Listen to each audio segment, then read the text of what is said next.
Are the sounds you hear at night really just the house settling? James was 12 years old. His parents had to leave town for work, so they left him with his grandmother.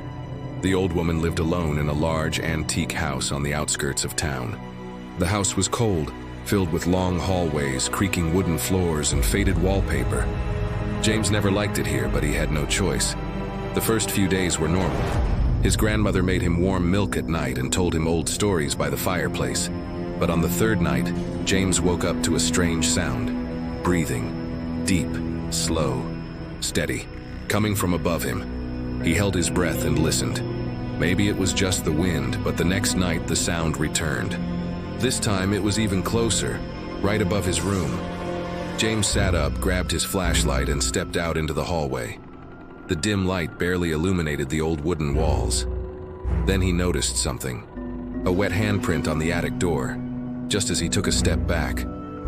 The attic door shook. James froze in place.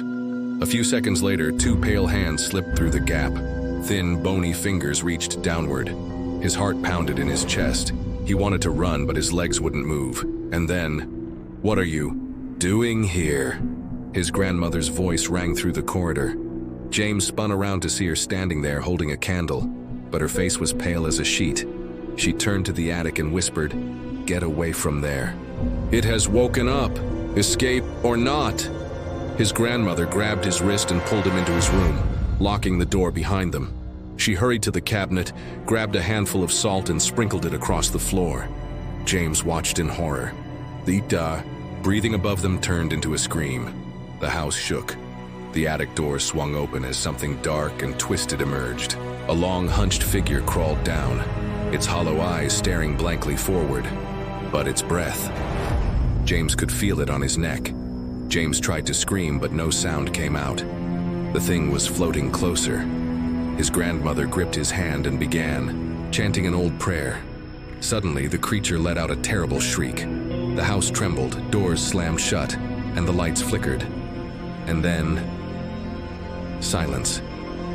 The attic door slammed shut. The house was still. His grandmother turned to him and whispered, "It can't leave now." James, shaking, looked at the attic door. The wet handprint was still there, but this time it looked like it was pressing from the inside.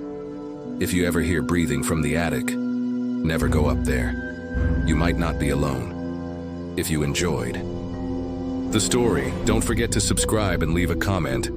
More horror stories coming soon.